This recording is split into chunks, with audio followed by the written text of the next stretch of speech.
Resentment can kill even the most epic love. Over time, all these little things, they pile up. Yet again, he didn't take out the trash, and she's complaining all the time. Can you relate? So in this video, I want to talk about what you can do to prevent resentment from building up in your relationship. But first, my love, welcome to my channel. My name is Magda K. I'm an intimacy expert, and here you can find all the tips, insights, and techniques to enjoy the most fulfilling and amazing intimate life, whether you're single or in a relationship. And if you like this type of topics and you want more, make sure to subscribe to this channel. So now let's talk about resentment. When you just meet and you're so in love, you don't really get angry about the little things. It's easy to let them go. Now, after some time, you usually let it go because you just don't want to argue over it. It's like, it's not a big deal, it's not worth it. But after a few months of being together or a few years, these little things are no longer little things. They're no longer no big deal because now they've grown into this huge, massive problem. Most couples don't have the tools to deal with this. So what happens as a consequence is that you become really annoyed with your partner. You can even get to the point when these moments when things are easy and pleasant, they're rare. They maybe happen once or twice a day, but like your new normal is the state of just being angry and annoyed with your partner all the time. And so we easily get triggered, we're not really patient with them, we snap over little things. Now, what do you think happens to a couple? You naturally get pulled away from each other, you are not as intimate, you may even stop having sex altogether. As a consequence of that, the couple is either going to break up or they stay together, but then they argue every day, making everyone wonder, why are these two even together? Of course, no one gets into a relationship wanting to end like that, and yet most couples do. Why? See, because resentment is actually a natural thing, no matter how much you love each other, no matter how compatible you are. When novelty isn't really a thing anymore and you live together and you get to know each other so much and spend so much time together, it is natural for resentment to show up and build. So you have to be proactive about it. You have to proactively do something to stop it from happening. So what can you do? Communicate. We really have to get better at communicating our needs and our boundaries. If you need something and you're not given it, you must ask for it because otherwise you'll never gonna get it. And so you will never feel properly met and fulfilled. And if there's something that upsets you, that crosses your boundaries, you must ask for it to stop. Otherwise, it will never stop, it will keep happening, and you will feel abused, neglected, or like you don't matter. Now, I know that communicating isn't that easy and it takes some work. If it was easy, we would all be openly communicating. Instead, we engage in different defense mechanisms and we try to avoid certain conversations. But here are 3 things that will help you clearly and naturally communicate in the relationship to save yourself from this growing resentment. So number 1 is knowing your needs. Truth is that most of us don't actually know what we want or what we need. See, reason being is that as social creatures, we actually use other people to understand who we are, to learn about ourselves. So we watch other people, we watch what they want, what they need, and we conclude that we probably want and need the same. Now, to a degree, that is true. That's how the society works. But we are all unique, and so you are also unique in the needs that you have. And in order to find those real deep needs, you have to do some inner work. This may be meditation, working with a coach, or journaling. But understand that those real deep needs, they're in your subconscious mind, which means you don't have direct access to them on a daily basis. It does ask for you to stop, sit, close your eyes, and look within to find them.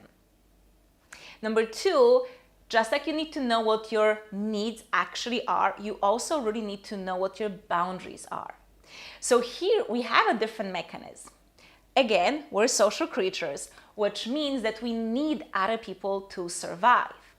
So now, if there's something that your most important person in your life does, your partner, and it upsets you, it crosses your boundaries, speaking up to them, saying no, could upset them and could mean that they would leave. So your subconscious mind is really scared of this, right? It doesn't want you to be alone. To your subconscious, that literally means you're going to die. Now, of course, consciously, you know that this is not that dramatic and that they're probably not going to leave you over something that you disagree on. And then even if your partner does leave, you have other people in your life. But your subconscious mind doesn't think like this, and it's the subconscious mind that guides our behavior. So what happens is your subconscious actually comes in and it tries to save you from a very difficult situation. Because if you admit to yourself that, oh my God, what my partner just did is really not okay, like he or she cannot be doing this again, you are putting yourself in the impossible situation. Because you are choosing between speaking up for yourself and choosing your well-being, risking being alone, and remember, to your subconscious, risking dying, or being with someone, not being alone, aka surviving, but at the expense of your own well-being. So your subconscious is actually trying to save you from this difficult situation by giving you a new story. The story that didn't actually matter so much. That wasn't a big deal. Like, no, I don't really have a boundary there. It's fine. Maybe I'm overreacting. So again, to understand where your true boundaries are, you have to take some time, go within and observe your behaviors. When something happens with your partner that upsets you, what is your reaction? Are you really able to just let it go? Was it not a big deal? Or is it something that stays with you for a few days or a few weeks or a few months? So once again, yes, you gotta put in some work to learn about your boundaries. Because again, if you want to communicate clearly about this, you need to know yourself. And then we have point number 3, and to me that's been the biggest shift in how I approach communication in my relationships. And it's understanding that having needs is not the same as being needy. Now, we've really demonized needs. And as women, we keep hearing that we're needy when we ask for something that we have total right to ask for. Little boys are said that if they have certain needs, then they're weak, they're not masculine, they're not men. So for different reasons, men and women have been suppressing their needs. So I want you to really challenge yourself to change how you feel about having needs. In fact, if anything, needs are good because needs show you, it's like a checklist, a guidance, how to survive and how to have a great life. So it tells you that, hey, if you do this, if you take care of that, if you get that, you're going to really enjoy this time on this planet. And also think about it that no one has an issue with having a need to eat or sleep or drink water. We usually have an issue with needs around our emotions and connection. And then these are the needs that impact our intimate life the most. So if your intimate life literally serves for meeting those needs and then you think they're bad and you never ask for them, how could you feel good in this relationship? So being able to change how you feel about needs in general, if you really learn to appreciate them as the guidance to have a great life, it will be much easier to speak up and ask for them to be met. So these 3 principles, these 3 tips really make communication much easier. And if you add on top of this specific tools and techniques to communicate in different situations, you're going to become a master of communication. You'll have the ability and ease to speak up about your needs and your boundaries and really making sure that your relationship never breaks over those little things piling up. Because communicating about your needs and your boundaries allows you to release the pressure anytime it builds up, so it never becomes this big ticking bomb.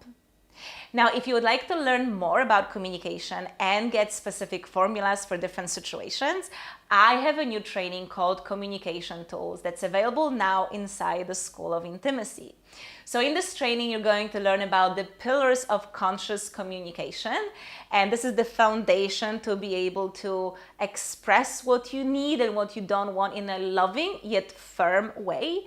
You're also going to learn how to move through conflict and have those difficult conversations, also how to say no and how to keep your boundaries.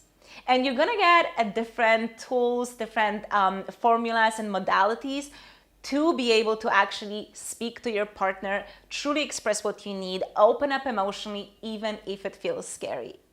Now, this training is available only inside the School of Intimacy, so go and check www.magdakay.com/school for details about the School of Intimacy. You can read about everything that's there because apart from the course Communication Tools, we have 50 hours of content that covers every aspect of your intimate life.